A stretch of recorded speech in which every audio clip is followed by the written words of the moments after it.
നമ്മുടെ യൂട്യൂബിലൊക്കെ വൈറലായിക്കൊണ്ടിരിക്കുന്ന ഒരു സവാള ചട്നിയാണ് ഇന്നത്തെ എൻ്റെ റെസിപ്പി. ചാനലിലേക്ക് എല്ലാവർക്കും സ്വാഗതം. ആദ്യം ഇൻഗ്രീഡിയൻസ് ഒന്നുമില്ലാതെ ഉണ്ടാക്കുന്ന ഈ ചട്നി കഞ്ഞിക്ക് നല്ലതാണ്, ചോറിൻ്റെ കൂടെ നല്ലതാണ്, കപ്പയ്ക്ക് നല്ലതാണ്. നമുക്ക് ഈ ചട്നി ഒന്ന് ഉണ്ടാക്കുന്നത് വീഡിയോയിൽ കാണാം. അതിനായിട്ട് ഞാൻ 2 മീഡിയം സൈസ് സവാള തൊലിയെല്ലാം കളഞ്ഞു വെച്ചിരിക്കുകയാണ്.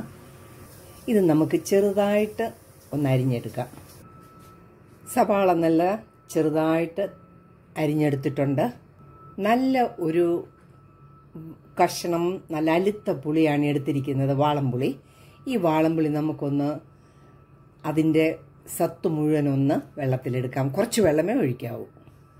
ഒരു 2 ടേബിൾ സ്പൂൺ വെള്ളമേ ഒഴിക്കാവൂ. നന്നായിട്ടിത് ഞെരടി ഇതിൻ്റെ സത്തെടുക്കാം. ചുമ്മാതെ വാളംപുളി ഇട്ടുകൊണ്ട് ഈ ചമ്മന്തി രുചി വരികയില്ല. ഇതിൻ്റെ സത്തൊന്ന് എടുക്കാം.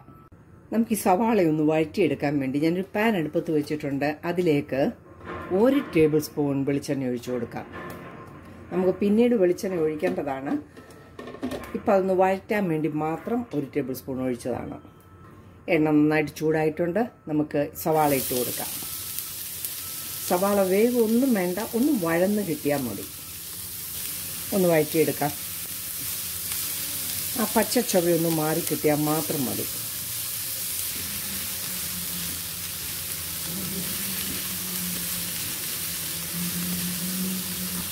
സവാളയൊന്ന് വഴന്നു വന്നിട്ടുണ്ട്. ഇതിലേക്ക് നമുക്ക് 1 ടീസ്പൂൺ കാശ്മീരി ചില്ലി പൗഡർ ഇട്ട് കൊടുക്കാം. അതും ഒന്ന് ചൂടാകാൻ വേണ്ടിയാണ്. പച്ചച്ചവയൊക്കെ ഒന്ന് മുളക് പൊടിയുടെ മാറിക്കിട്ടണം. നന്നായിട്ടെല്ലാം കൂടി ഒന്ന് കൂട്ടി യോജിപ്പിക്കാം. നല്ല ടേസ്റ്റാണ് ഈ സവാള ചമ്മന്തിക്ക്. നല്ല ട്രെൻഡിങ് ആയിക്കൊണ്ടിരിക്കുന്ന ഒരു റെസിപ്പിയാണ് ഇന്ന് ഞാൻ തയ്യാറാക്കുന്നത്. ആ മുളക് പൊടിയുടെ പച്ചച്ചൊക്കെ മാറി സവാള ഒന്ന് വഴന്ന് കിട്ടി. ഫ്ലെയിം നമുക്ക് ഓഫ് ചെയ്ത് കൊടുത്തിട്ട് നമ്മളിപ്പോൾ തയ്യാറാക്കിയ വാളംപുളിക്ക് ഇതിലേക്ക് ഒഴിച്ചു കൊടുക്കുക. നല്ല മധുരമൊക്കെയുള്ള ഒരു വാളംപുളിയാണിത്.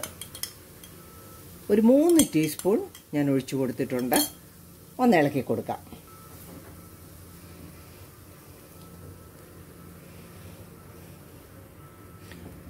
ആദ്യം ഇൻഗ്രീഡിയൻസ് ഒന്നും ഈ സവാള ചട്നിക്കില്ല. ഇതിലേക്ക് ആവശ്യത്തിന് ഉപ്പും കൂടെ ഇട്ട് കൊടുക്കാം. നന്നായിട്ടൊന്ന് മിക്സ് ചെയ്യാം.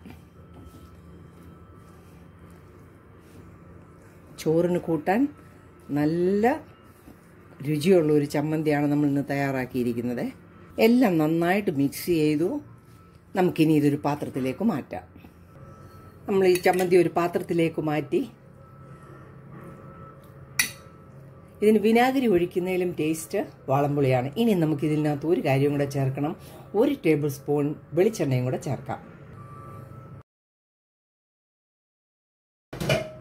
ഇളക്കി കൊടുക്കാം.